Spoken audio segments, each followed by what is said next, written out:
Subscribe কৰক আমাৰ চেনেলটো আৰু বেল আইকনটো দবাই দিয়ক। প্ৰথমবাৰৰ ভ্ৰাম্যমাণ থিয়েটাৰ আহিছে। নতুন প্ৰজন্মক আমি কি বাৰ্তা দিব যাতে নতুন প্ৰজন্মই আৰু এখোজ আগুৱাই যাব পাৰে?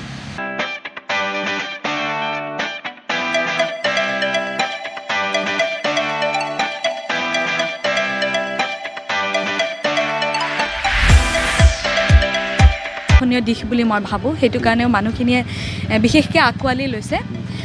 তাৰোপৰি তোমাৰ যিখিনি মিউজিক হৈছে, তৰালী বাই খুব সুন্দৰকৈ মিউজিক কৰিছে, সংগীত দিছে আমাক মস্তানখনত। সংগীতটো এটা যোগাত্মক দিশ বুলি মই ভাবোঁ এইখিনিতে। আৰু লগতে আমাৰ যিখিনি ছেটিংছৰ থাকে, লাইটৰ থাকে, তেওঁলোকেও খুব কষ্ট কৰিছে। হয়, তেওঁলোকৰো মানে যথেষ্ট অৰিহণা আছে এই ক্ষেত্ৰত। ভ্ৰাম্যমাণ এই বিশাল জগতখনলৈ আহি আপোনাৰ অনুভৱ কেনেকুৱা? অনুভৱটো ব্যক্ত কৰাটো মানে খুব কঠিন। তথাপি মই যিহেতু টিভি স্ক্ৰীণত আছিলোঁ বা তোমাৰ চিনেমাৰ ক্ষেত্ৰতহে আছিলোঁ, মঞ্চত যদিও কৰিছিলোঁ ইমান বিশালকৈ কৰা নাছিলোঁ। প্ৰথমতে মোৰ অডিয়েঞ্চখিনিক হেৰি কৰোঁতে মোৰ দিগদাৰ হৈছিলে। মই অডিয়েঞ্চখিনিক ইমেজিনো কৰিব পৰা নাছিলোঁ যে ভইচটো কিমান লাউড হ'লে তেওঁলোকে শুনিব পাব বা কিমান লাউড হ'লে ক্লিয়াৰ হ'ব ভইচটো। গতিকে একদম ডিফাৰেণ্ট আহি ভাল লাগিছে আৰু কৰিছোঁ যিমানখিনি পাৰোঁ, চেষ্টা কৰিছোঁ। বাকীখিনি দৰ্শকে ক'ব। প্ৰথমবাৰৰ ভ্ৰাম্যমাণ থিয়েটাৰ আহিছে। নতুন প্ৰজন্মক আমি কি বাৰ্তা দিব যাতে নতুন প্ৰজন্মই আৰু এখোজ আগুৱাই যাব পাৰে? আজিকালি নতুন প্ৰজন্ম খুব বেছি স্মাৰ্ট, বহুত বেছি স্মাৰ্ট হয়। তেওঁলোকে জানে, ইতিমধ্যে তেওঁলোকক ক'বলগীয়া নাই তেনেকৈ। আৰু মই যিহেতু ভ্ৰাম্যমাণৰ প্ৰথমহে, মই চেষ্টাহে কৰিছোঁ, কিমান দূৰ আগবাঢ়িছোঁ নাজানো। গতিকে তেওঁলোকক উপদেশ বা হেৰি দিব পৰা মোৰ সামৰ্থ্যখিনি আছে বুলি মই নাভাবোঁ।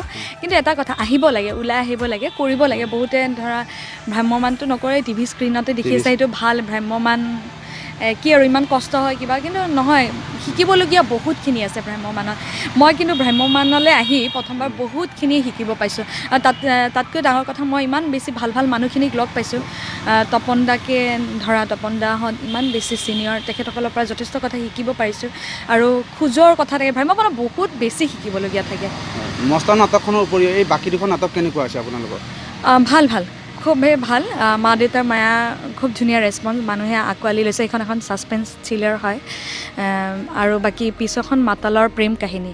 বহুতে মাতালৰ প্ৰেম কাহিনী বুলি ক'লে বহুত কিবা কিবি ভাবি লয়, মাতাল নামটো থকাৰ কাৰণে। কিন্তু তেনেকুৱা একেবাৰে নহয়, খুব ধুনীয়া এখন নাটক, সকলোৱে উপভোগ কৰিব বুলি মই আশা কৰিলোঁ।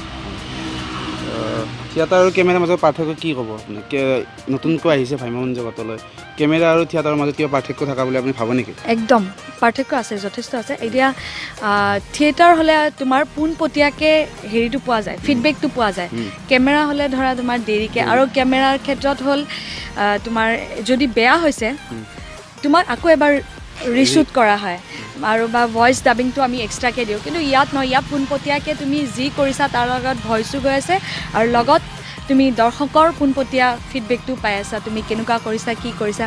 আৰু মঞ্চত অভিনয় কৰা সঁচাই দেই সুকীয়া আমেজ এটা আছে। প্ৰথমবাৰ আহিছে আপুনি ষ্টেজৰ পৰা, আপুনি যেতিয়া নাটক কৰি থাকে, দৰ্শকৰ পৰা কিবা আপোনাৰ ভয় ভাৱ হয় নেকি, যে দৰ্শকে চিঞৰিলে কিবা ভয় ভাৱ হয় নেকি আপোনাৰ? প্ৰথম আহিছোঁ যেতিয়া অকণমান তেনেকুৱা লাগি থাকে, বেয়া পালে নেকি, বেয়া পাইছে নেকি বাৰু, এনেকুৱা লাগে। কিন্তু নহয়, দৰ্শকৰ পৰা যথেষ্ট মই কিন্তু পজিটিভ সঁহাৰিয়ে পাইছোঁ এতিয়ালৈকে। যিকেইখন নাটক কৰিছোঁ তেওঁলোকৰ পৰা পজিটিভ সঁহাৰিয়ে পাইছোঁ। সেইটো কাৰণে মই দৰ্শকসকলৰ ওচৰত কৃতজ্ঞ। শেষত বৃন্দাবন থিয়েটাৰৰ মস্তান নাটকখনৰ ওপৰত কি ক'ব আপুনি? আপুনি বৰলাকাৰ ৰীতা হৈ কিনে সেই ডাইলগটো ক'ব লাগে। বৰলাকাৰ ভাষাত ক'বলৈ দিগদাৰ হ'ব, কিয়নো মস্তান নাটকৰ এটা সংলাপো মোৰ চাগে তলত নাই, ওপৰত। মানে ৰীতা চৰিত্ৰত কেতিয়াও নাই সংলাপকেইটা, একেবাৰে ওপৰত ৰুবিনা চৰিত্ৰত দৰ্শকে বিচাৰে। এটা আছিলে, ৰস্তম যেতিয়া সোমাই আহে তেতিয়া আছিলে, কিন্তু ৰীতা চৰিত্ৰত ক'বলৈ যথেষ্টই টান, কাৰণ ৰীতা মোৰ অতিকে প্ৰিয় চৰিত্ৰ। এনেই ৰাইজে খুব ধুনীয়াকৈ আঁকোৱালি লৈছে। আৰু তই কি কৈছা? সিদিনা মোৰ আগতে মন্দিৰৰ পুৰোহিতটোক মাৰি হাত ভৰি ভাঙি দিছিলি, এই কিজানি তাৰে প্ৰতিশোধ। এতিয়া পাইছা মজা। ধন্যবাদ।